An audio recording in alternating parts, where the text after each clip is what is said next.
Pengenalan berikut adalah buku pendek yang membincangkan beberapa tanda benar-benar mencintai Allah yang mulia dan Nabi Muhammad, selawat dan salam ke atasnya. Adalah penting bagi umat Islam untuk menyokong pengisytiharan cinta mereka secara lisan dengan mengamalkan tanda-tanda ini supaya mereka boleh mencapai akhlak mulia. Menurut hadis yang terdapat dalam Jami' at-Tirmizi, nombor 2003, Nabi Muhammad SAW telah menasihati bahawa perkara yang paling berat dalam timbangan hari kiamat ialah akhlak mulia. Ia adalah salah satu sifat Nabi Muhammad SAW yang dipuji oleh Allah Ta'ala dalam surah 68 Al-Qalam, ayat 4 Al-Quran. Dan sesungguhnya kamu mempunyai akhlak yang agung. Oleh itu, adalah menjadi kewajipan kepada semua umat Islam untuk memperoleh dan bertindak berdasarkan ajaran Al-Quran dan tradisi Nabi Muhammad SAW untuk mencapai akhlak mulia. Tanda-tanda cinta Allah Ta'ala dan Nabi Muhammad SAW telah dijelaskan dalam Al-Quran dan hadis Nabi Muhammad, selawat dan salam ke atasnya, bahawa kecintaan kepada Allah yang mulia dan Nabi Muhammad, selawat dan salam ke atasnya, adalah bahagian penting daripada iman. Malah, satu hadis yang terdapat dalam Sahih Muslim, nombor 165, menasihati bahawa seseorang hanya akan merasai kemanisan iman apabila mereka mencintai Allah yang Maha Mulia dan Nabi Muhammad, selawat dan salam ke atasnya, lebih daripada seluruh makhluk. Hadis lain yang terdapat dalam Sahih Muslim, nombor 168, dengan jelas memberi amaran bahawa seseorang tidak boleh beriman sehingga mereka mencintai Nabi Muhammad, selawat dan salam ke atasnya, lebih daripada seluruh makhluk. Kerana fakta ini umat Islam semua mendakwa mereka mencintai Allah yang Maha Tinggi dan Nabi Muhammad, selawat dan salam ke atasnya. Tetapi ini adalah tuntutan yang mesti disokong oleh bukti. Jika tidak, ia tidak akan ada nilainya di sisi Allah yang Maha Tinggi. Tanda pertama cinta telah disebutkan dalam Al-Quran. Ia dengan jelas menasihatkan bahawa jika seseorang mencintai Allah yang Maha Tinggi dan menginginkan cinta dan pengampunannya, mereka mesti secara praktikal mengikuti jejak Nabi Muhammad SAW. Bab 3 Ali Imran, ayat 31. Katakanlah, wahai Muhammad, jika kamu mencintai Allah, ikutilah aku, niscaya Allah mengasihi kamu dan mengampuni dosa-dosa kamu, dan Allah Maha Pengampun lagi Maha Penyayang. Ini bermakna seorang Muslim mesti berusaha untuk mencontohi Nabi Muhammad, selawat dan salam ke atasnya, dengan menerapkan tradisi baginda ke dalam kehidupan mereka dengan mengikuti perkataan dan perbuatan baginda. Mereka hendaklah mematuhi perintahnya dan menjauhi larangannya. Surah 59 Al-Hasyr, ayat 7. Dan apa yang diberikan Rasul kepadamu, ambillah, dan apa yang dilarangnya bagimu maka tinggalkanlah. Seseorang tidak boleh memilih dan memilih daripada tradisinya dan hanya menerapkannya dalam tingkah laku mereka apabila ia sesuai dengan mereka. Orang yang melakukan ini hanyalah mengikut hawa nafsu mereka sambil mendakwa mengikuti tradisi Nabi Muhammad SAW. Satu tanda yang jelas tentang sikap tidak betul ini ialah seseorang mengubah keutamaan tindakan yang ditetapkan oleh Nabi Muhammad SAW. Sebagai contoh, mereka akan mengutamakan tindakan Nabi Muhammad SAW yang kurang penting daripada tindakan baginda yang lain. Sebagai contoh, menurut hadis yang terdapat dalam Sahih Bukhari, nombor 5363, semasa berada di rumah Nabi Muhammad SAW akan membantu keluarganya dengan kerja-kerja rumah, tetapi apabila masuk waktu solat baginda akan keluar untuk mengimamkan solat berjemaah di masjid. Jika seseorang membantu keluarga mereka melakukan kerja-kerja rumah tetapi tidak hadir ke masjid untuk menunaikan solat bersama jemaah tanpa alasan yang sah, maka mereka tidak mengikut tradisi Nabi Muhammad SAW. Ini kerana mereka telah menyusun semula keutamaan tindakan. Solat di masjid berjemaah diutamakan daripada membantu kerja rumah mengikut tradisi Nabi Muhammad SAW. Dan jika seseorang menyusun semula keutamaan ini, mereka tidak mengikuti tradisinya. Menolong keluarga dengan kerja-kerja rumah tidak diragukan lagi adalah satu perbuatan yang baik, tetapi jika mereka berkelakuan seperti ini mereka tidak mengikuti tradisi Nabi SAW, walaupun nampaknya begitu. Mereka sebenarnya hanya mengikut kehendak mereka sendiri. Ini adalah perkara penting yang mesti difahami oleh umat Islam. Tetapi penting untuk diperhatikan, ini tidak bermakna umat Islam harus berhenti melakukan amal soleh. Ini bermakna mereka harus mencuba yang terbaik untuk mengikuti tradisi Nabi Muhammad SAW dengan betul. Tanda seterusnya untuk benar-benar mencintai Allah yang mulia dan Nabi Muhammad, selawat dan salam ke atasnya, adalah bahawa seseorang akan lebih suka perintah dan larangan yang disampaikan dalam Al-Quran dan hadis Nabi Muhammad SAW. Atasnya, atas keinginan dan pendapat mereka sendiri. Bab 9 At-Taubah, ayat 24. Katakanlah, Muhammad, jika bapak-bapak, anak-anak, saudara-saudara, istri-istri, kaum kerabat, harta kekayaan yang kamu usahakan, perniagaan yang kamu khawatiri kerugiannya, dan tempat tinggal yang kamu sukai lebih kamu cintai daripada Allah dan Rasul-Nya serta berjihad di jalannya. Kemudian tunggulah sampai Allah melaksanakan perintahnya dan Allah tidak memberi petunjuk kepada orang-orang yang fasik. Seseorang hanya cenderung kepada perkara yang disebutkan dalam ayat ini kerana cinta kepadanya. Tetapi apabila seseorang memilih ketaatan kepada Islam daripada perkara-perkara ini, ia membuktikan kecintaan mereka kepada Allah yang mulia dan Nabi Muhammad, selawat dan salam ke atasnya. Kekasih sejati hanya ingin mentaati kekasihnya dan membuat mereka senang sepanjang masa. Ini hanya boleh dilakukan apabila seorang Muslim mematuhi ajaran Islam. Tanda seterusnya mencintai Allah Ta'ala adalah kemarahan mereka kepada manusia hanya kerana Allah Ta'ala. Maksudnya, mereka akan membenci perkara yang dibenci oleh Allah Ta'ala. Ini menghalang seorang Muslim mengamalkan perasaan buruk terhadap orang lain dan mendorong mereka untuk menghormati orang lain seperti yang diperintahkan oleh Islam. Walaupun orang lain melakukan dosa, mereka sepatutnya tidak menyukai dosa itu tetapi tidak membenci orang yang berdosa kerana mereka boleh bertaubat dengan ikhlas pada bila-bila masa. Sesungguhnya Allah Ta'ala tidak membenci orang yang berdosa. Ini dibuktikan dengan pintu taubat sentiasa terbuka bagi pendosa sehingga ajalnya. Bab 4 An-Nisa, ayat 17. Taubat yang diterima oleh Allah hanyalah bagi orang-orang yang berbuat zalim karena kejahilan atau lalai, kemudian bertaubat secepatnya. Mereka itulah yang akan diberi ampunan Allah. Jika Allah Ta'ala membenci orang yang berdosa, Dia tidak akan memberi mereka kesempatan untuk bertaubat. Membenci dosa dan bukan maksiat adalah tradisi Nabi Muhammad SAW, dan sesiapa yang beramal dengan sunnahnya benar-benar mencintainya dan sesiapa yang benar-benar mencintai Nabi Muhammad, selawat dan salam ke atasnya, akan berada dalam syurga bersamanya. Ini ditegaskan dalam hadis yang terdapat dalam Jami' At-Tirmizi, nombor 2678. Semakin seorang Muslim mengawal emosi mereka sehingga mereka hanya dimurkai kerana Allah yang Maha Tinggi, semakin mereka benar-benar mencintai Allah yang Maha Tinggi dan yang Maha Suci. Nabi Muhammad SAW. Orang Islam yang tidak bertindak sedemikian mempunyai cinta yang tidak lengkap. Tanda seterusnya untuk benar-benar mencintai Allah yang mulia dan Nabi Muhammad, selawat dan salam ke atasnya, adalah seorang Muslim akan sering menyebut Allah yang mulia dan Nabi Muhammad, selawat dan salam ke atasnya. Umum mengetahui bahawa yang sering diingati oleh seseorang itu adalah yang dicintainya. Semakin besar cintanya, semakin besar zikirnya. Ini ditunjukkan dalam hadis yang terdapat dalam Sahih Muslim, nombor 826, yang menasihati bahawa Nabi Muhammad SAW selalu mengingati Allah yang Maha Tinggi pada setiap saat. Ini adalah tanda cinta yang mendalam yang dimiliki oleh Nabi Muhammad SAW kepada Allah Ta'ala. Orang-orang yang membuktikan cintanya dengan mengingati Allah Ta'ala, selalunya telah diberi kabar gembira tentang keampunan dan pahala yang besar. Surah 33 Al-Ahzab, ayat 35. Dan orang-orang lelaki yang banyak mengingati Allah dan perempuan-perempuan yang berbuat demikian, bagi mereka Allah menyediakan ampunan dan pahala yang besar. Tanda cinta yang seterusnya kepada Allah Ta'ala adalah keinginan yang kuat untuk bertemu dengan Allah Ta'ala dan Nabi Muhammad SAW. Tidak mungkin untuk mencintai seseorang dan tidak menginginkan mereka sentiasa berteman. Orang yang menginginkan pertemuan ini akan mendedikasikan usaha yang besar dalam mempersiapkannya. Ini cukup jelas walaupun dalam hal duniawi, lebih penting pertemuan lebih besar persiapannya. Maka orang-orang yang ingin bertemu dengan Allah Ta'ala akan berusaha dalam ketaatan kepadanya dengan melaksanakan perintahnya, meninggalkan larangannya dan dengan menghadapi takdir dengan sabar. Ini telah ditunjukkan dalam Al-Quran. Surah 18 Al-Kahfi, ayat 110.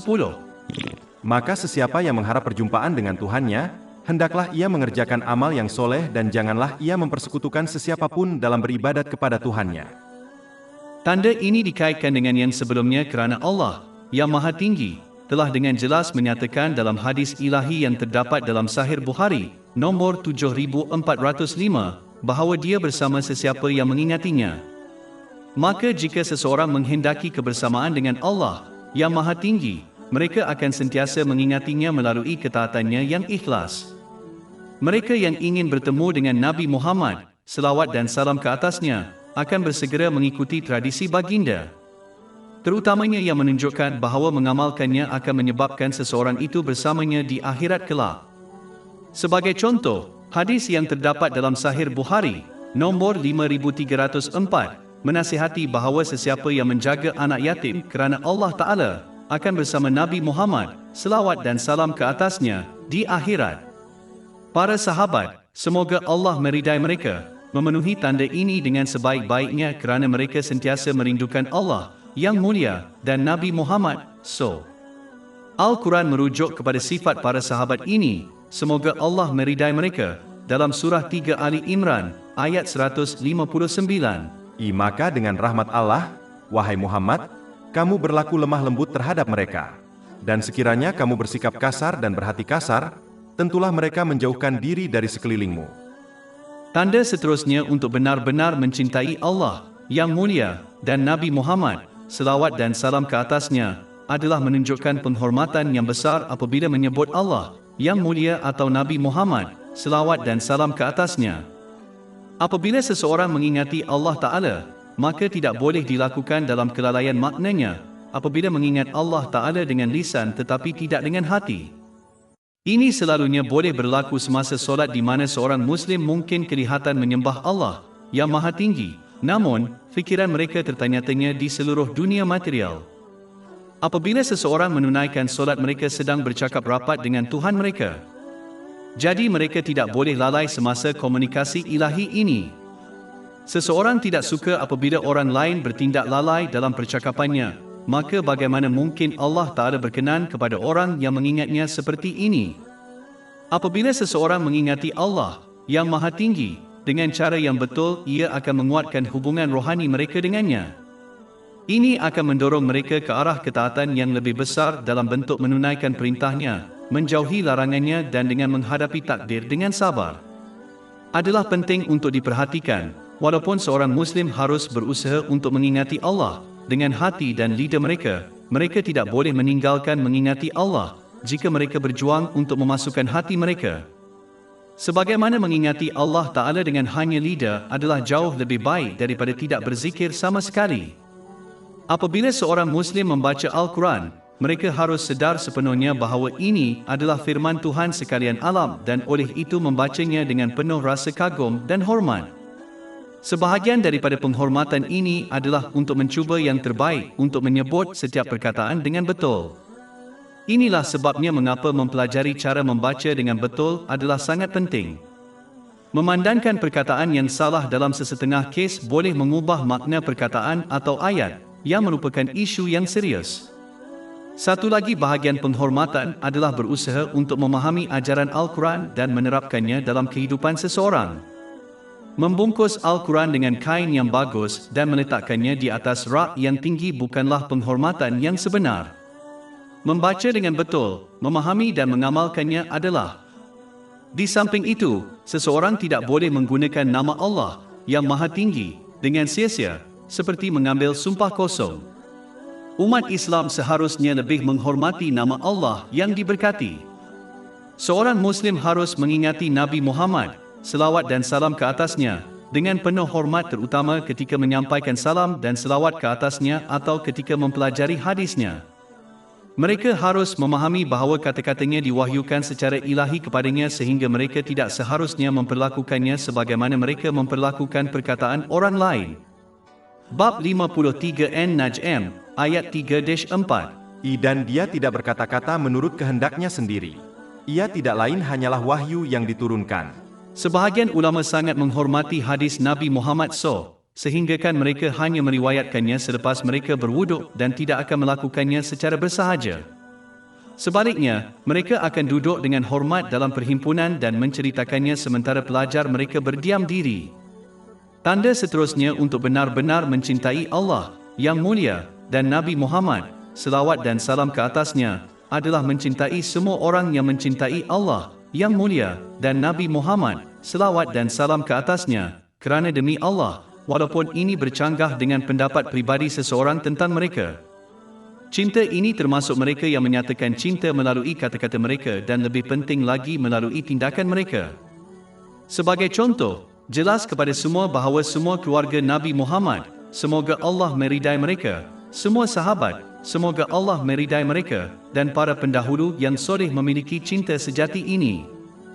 Maka mencintai setiap daripada mereka adalah kewajipan ke atas orang yang mengaku cinta kepada Allah yang Maha Agung dan Nabi Muhammad SAW. Hal ini telah dibuktikan melalui banyak hadis seperti yang terdapat dalam Sahih Bukhari, nombor 17. Ia menasihatkan bahawa cinta kepada penolong Nabi Muhammad SAW, maksudnya, penduduk kota suci Madinah adalah sebahagian daripada iman dan kebencian kepada mereka adalah tanda kemunafikan.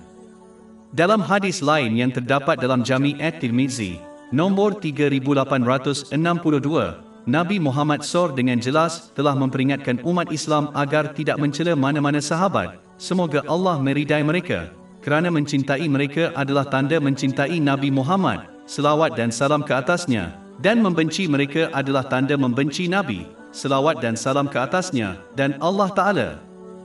Orang ini tidak akan berjaya melainkan mereka bertaubat dengan ikhlas.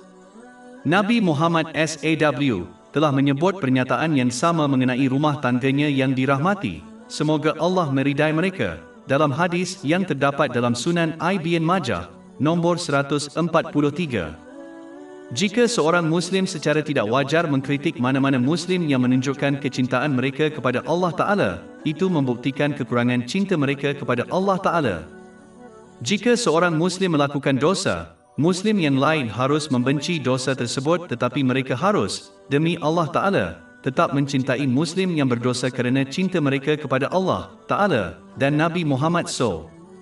Selawat ke atasnya. Tanda mengasihi orang lain adalah melayan mereka dengan baik dan hormat. Ringkasnya, seseorang harus melayan orang lain seperti yang mereka inginkan orang lain memperlakukan mereka. Di samping itu, seorang Muslim harus membenci semua orang yang menunjukkan kebencian terhadap mereka yang mencintai Allah yang mulia dan Nabi Muhammad, selawat dan salam ke atasnya, tanpa mengira sama ada orang itu adalah saudara atau orang asing. Perasaan seorang Muslim tidak boleh menghalang mereka daripada memenuhi tanda cinta sejati ini kepada Allah yang mulia dan Nabi Muhammad SAW. Ini tidak bermakna mereka harus mencederakan mereka, tetapi mereka harus menjelaskan kepada mereka bahawa membenci orang yang mencintai Allah Ta'ala dan Nabi SAW adalah tidak boleh diterima. Jika mereka berterusan dengan sikap menyimpang ini, maka hendaklah berpisah daripada mereka sehingga mereka bertaubat dengan ikhlas. Tanda seterusnya untuk benar-benar mencintai Allah yang mulia dan Nabi Muhammad, selawat dan salam ke atasnya, adalah tidak menyukai sikap orang-orang yang boleh melakukan amal soleh tetapi melakukannya tanpa mengikuti tradisi Nabi Muhammad SAW dan selawat ke atasnya. Maksudnya, mereka tidak mencari secara aktif tradisinya dan bertindak mengikutnya. Sebaliknya, mereka mencari dan melakukan perbuatan baik yang telah dinasihatkan oleh orang lain. Walaupun ini adalah amalan yang baik, tetapi seorang Muslim harus memahami bahawa tidak ada kebaikan yang lebih baik daripada kebaikan yang disyariatkan atau dinasihatkan oleh Allah SWT atau Nabi Muhammad SAW. Semuanya mempunyai hierarki. Oleh itu, seseorang tidak boleh menyimpang dari keutamaan yang betul dan sebaliknya menunaikan kewajipan mereka dahulu dan kemudian menunaikan sebanyak mungkin tradisi Nabi Muhammad SAW. Hanya selepas itu mereka harus melakukan perbuatan sukarela lain jika mereka mendapat masa dan tenaga untuk melakukannya. Bahkan tradisi Nabi Muhammad, selawat dan salam ke atas baginda, harus diutamakan dengan betul kerana ia berbeza-beza dalam grade yang telah dijelaskan oleh para ulama. Ringkasnya, semua jalan menuju Allah Ta'ala terhalang kecuali jalan Nabi Muhammad SAW. Maka umat Islam harus memilih tradisinya daripada tindakan sukarela yang ditetapkan oleh orang lain. Bab 3 Ali Imran, ayat 31. Katakanlah, Muhammad, jika kamu mencintai Allah, ikutilah aku, niscaya Allah mengasihi kamu dan mengampuni dosa-dosamu. Tanda seterusnya untuk benar-benar mencintai Allah yang Maha Tinggi adalah mencintai Al-Quran. Ini mesti ditunjukkan melalui tindakan dengan bertindak mengikut ajarannya, bukan dengan hanya menciumnya, membungkusnya dengan kain yang bagus dan kemudian meletakkannya di atas rak yang tinggi di rumah seseorang. Seseorang mesti memenuhi aspek-aspek Al-Quran untuk membuktikan kecintaan mereka kepadanya. Pertama, mereka mesti membacanya dengan betul dan teratur dengan penuh hormat dan tumpuan. Kedua, mereka mesti mempelajari Al-Quran dari sumber yang boleh dipercayai untuk memahami ajarannya. Akhir sekali, mereka mesti berusaha untuk bertindak mengikut ajarannya dalam kehidupan seharian mereka. Seorang Muslim mesti sentiasa bertindak mengikut ajarannya dan bukan hanya apabila ia sesuai dengan keinginan mereka atau dalam keadaan atau masa tertentu, seperti semasa bulan Ramadan. Di samping itu, sebahagian daripada cinta sejati kepada Al-Quran adalah tidak menggunakannya sebagai alat untuk menyelesaikan masalah duniawi seseorang.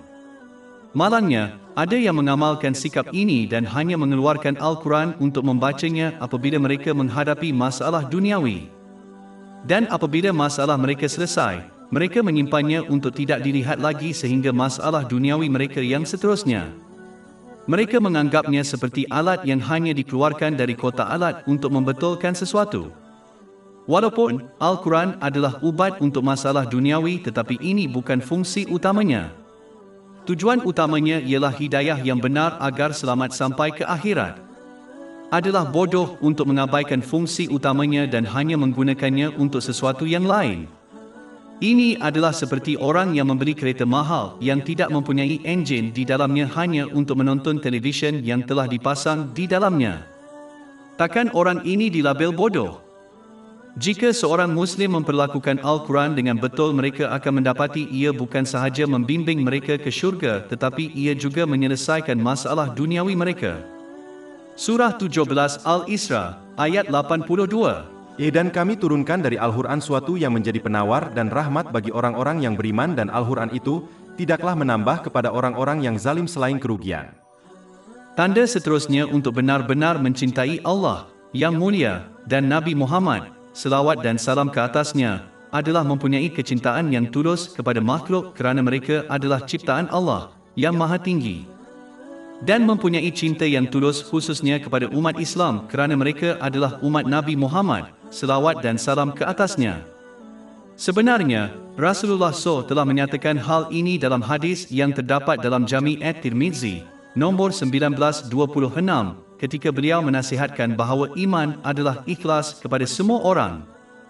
Hadis lain yang terdapat dalam Jami' at-Tirmizi, nombor 2515, memperingatkan bahawa seseorang tidak boleh menjadi mukmin yang sebenar sehingga dia mencintai orang lain seperti yang dia cintai untuk dirinya sendiri.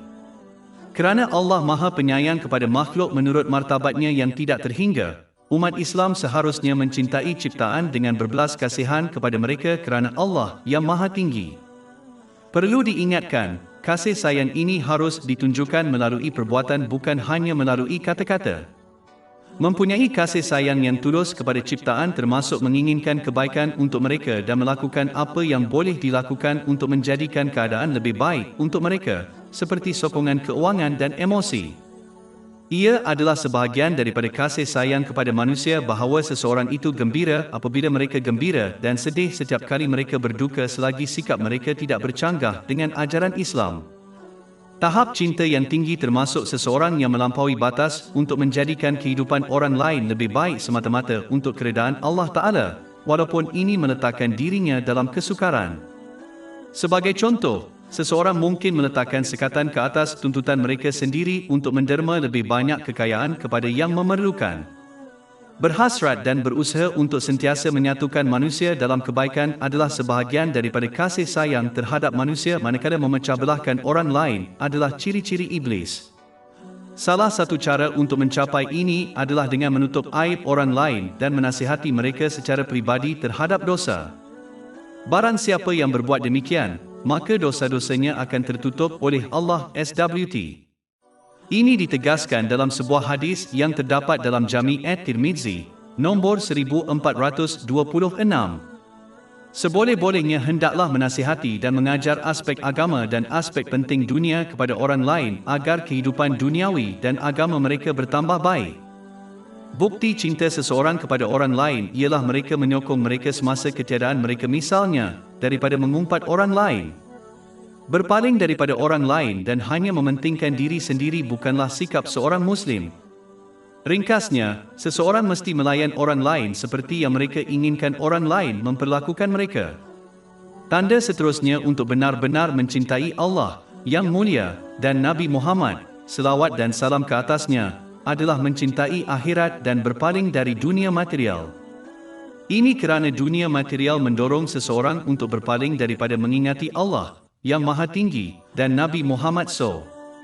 Sedangkan akhirat mendorong seseorang untuk mentaati Allah Subhanahu wa Ta'ala dengan melaksanakan perintahnya, menjauhi larangannya dan menghadapi takdir dengan sabar sesuai dengan hadis Nabi Muhammad SAW. Di samping itu, di akhirat nanti seorang Muslim akan bertemu dengan Allah Ta'ala dan Nabi Muhammad SAW. Oleh itu, cinta sejati akan mendorong seseorang untuk berpaling ke arah akhirat. Pemisahan daripada dunia material tidak bermakna seseorang harus meninggalkan dunia sepenuhnya dan tinggal di dalam gua. Tetapi ini bermakna mereka harus mengambil apa yang mereka perlukan dari dunia ini untuk memenuhi keperluan dan tanggungjawab mereka tanpa pembaziran dan pemborosan dan berpaling daripada kelebihan dunia material ini dengan menumpukan masa mereka untuk persediaan akhirat. Berbuat tanpa dunia ini bukan sahaja tradisi Nabi Muhammad SAW, tetapi seperti yang disebutkan dalam hadis yang terdapat dalam Jami' at-Tirmizi, nombor 2352, Nabi SAW ingin meninggalkan dunia dengan cara ini dan dibangkitkan dengan cara ini. Hati manusia telah dicipta sedemikian rupa sehingga ia mesti mengandungi sesuatu di dalamnya.